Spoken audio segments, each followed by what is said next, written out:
Kolhapur cancer सेंटरमध्ये PET CT scan विभागाचा उद्घाटन समारंभ आरोग्यमंत्री प्रकाश आबिटकर यांच्या हस्ते आज संपन्न झाला।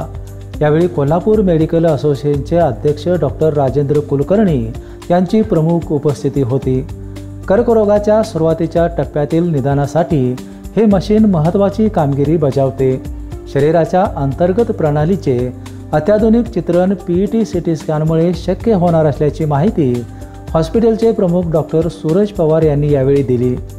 आमदार प्रकाश आबिटकर यांनी जनतेच्या आरोग्य सुविधांसाठी आवश्यक योजना सुचवण्याचे आवाहन करत कोल्हापूर कॅन्सर सेंटर परिपूर्ण सुविधा देत असल्याबाबत समाधान व्यक्त केले। अलीकडच्या काळामध्ये ज्या पद्धतीने कॅन्सरचं प्रमाण वाढते आणि मग कॅन्सरचं प्रमाण वाढल्यानंतर ज्या पद्धतीने त्या पेशंटचे हाल होत आहेत, पेशंटला होत असणाऱ्या सगळ्या एकूण ट्रीटमेंट्स, त्याच्यामुळे होणारा हाल आणि फायनान्शियली सुद्धा त्याला ज्या काही सगळ्या एकूण अडचणींना सामोरं जावं लागतं, अशा सगळ्या गोष्टींमध्ये आजच्या सुविधेचा उपयोग निश्चितपणे या जिल्ह्यातील आणि पलीकडच्या अलीकडच्या सगळ्या जिल्ह्यातल्या सगळ्या लोकांसाठी सुद्धा खूप चांगला उपयोग होणार आहे। त्यामुळे निश्चितपणे एका चांगल्या अशा पद्धतीच्या नवीन उपक्रमाचा शुभारंभ आजच्या दिवशी केला असं मला काही हरकत नाही आणि त्याबद्दल मी दोघांचे डॉक्टर पवार सर आणि मॅडमचेही मनापासून अभिनंदन करतो की खूप चांगल्या पद्धतीची सुविधा आपण कोल्हापुरात निर्माण केली। यावेळी डॉक्टर रेश्मा पवार, दीपक पाटील यांच्यासह वैद्यकीय स्टाफ आणि रुग्णांचे नातेवाईक उपस्थित होते।